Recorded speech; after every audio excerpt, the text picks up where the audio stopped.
चलिए जी, revision video plus two accounts की अगली सीरीज की वीडियो हम शुरू कर रहे हैं जहाँ पे इंपॉर्टेंट टॉपिक डिस्कस करने वाले हैं। एक मैंने शॉर्ट्स वीडियो बना दी थी इसके ऊपर जहाँ पे प्रॉपर नहीं मैं समझा पाया था। मैं आपको बता रहा हूँ कि टॉपिक वाइज जो जो चैप्टर आप टॉपिक कोई भी आपको मिस नहीं करने। एग्जाम में आप जितनी मर्जी तैयारी कर लो लेकिन ये वाले टॉपिक आप बिल्कुल छोड़ के नहीं जाओगे। चैप्टर वाइज मैंने पूरी की पूरी लिस्ट क्रिएट कर दी है। आइए देखते हैं क्या है।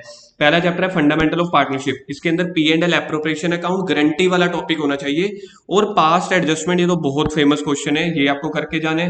गुडविल चैप्टर का एबनॉर्मल आइटम्स की ट्रीटमेंट या फिर एसेट्स को हमने एक्सपेंसेस मान लिया, एक्सपेंसेस को एसेट मान लिया, कैपिटल नेचर को रेवेन्यू मान लिया, ये टॉपिक बिल्कुल स्किप नहीं करना।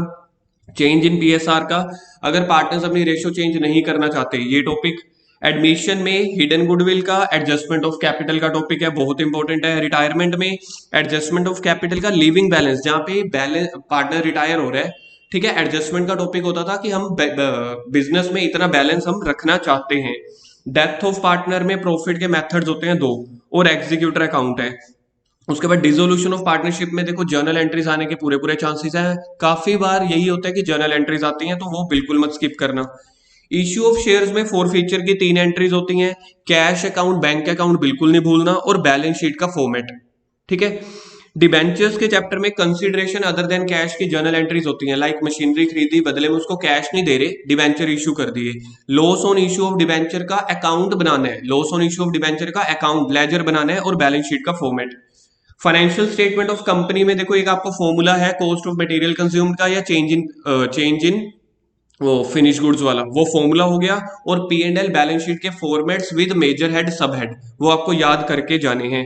फाइनेंशियल स्टेटमेंट एनालिसिस एक थ्योरी का चैप्टर है जिसमें लिमिटेशंस और एडवांटेजेस हैं। बहुत इंपॉर्टेंट टॉपिक है लिमिटेशंस का। रेशियोज वाली में कौन कौन सी रेशियोज है देखो, प्रोप्राइटरी रेशियो हो गई, इंटरेस्ट कवरेज रेशियो हो गई, रिटर्न ऑन इन्वेस्टमेंट हो गई। 3 न्यू रेशियो आई हैं इस बार सिलेबस में, वो स्किप नहीं करनी, या सीओजीएस का फॉर्मूला। और एक और टॉपिक होता है जहां पे हमें ये निकालना होता है कि कोई भी रेशियो इंक्रीज हो रही है, डिक्रीज हो रही है या नॉट ऑल्टर है। कैश फ्लो स्टेटमेंट में से provision for depreciation account, provision for tax account, machinery account, ये लेजर जो हमें बनाने होते हैं एडजस्टमेंट में गिवन होते हैं ये टॉपिक्स। तो ये जो इंपॉर्टेंट टॉपिक्स हैं हर बार एग्जाम में बहुत ज्यादा वेटेज कैरी करते हैं, तो बिल्कुल सिलेक्टेड टॉपिक्स हैं जो आपको बिल्कुल स्किप नहीं करके जाने, तो आपके पेपर के लिए बहुत अच्छा होगा। एग्जाम में इनके डायरेक्ट क्वेश्चंस आपको देखने के लिए मिलेंगे। और सबसे लास्ट आपको एमसीक्यू एंड थ्योरी की प्रैक्टिस बिल्कुल नहीं छोड़नी। एमसीक्यू और थ्योरी ये एग्जाम में काफी मार्क्स के आएंगे, ठीक है जी। बाकी आप 3-4 दिन के लिए चैनल सब्सक्राइब करके रखो, बहुत सारी इसी सीरीज पे वीडियोस आपको मिलती रहेंगी आने वाले 31 मार्च तक, जहां पे मैं ट्राई कर रहा हूं कि ज्यादा से ज्यादा इंपॉर्टेंट टॉपिक्स की कवरेज और कुछ मोटिवेशनल कुछ ट्रिक्स आपको मैं बता पाऊं अकाउंट्स के एग्जाम के लिए। Okay, bye bye, thank you.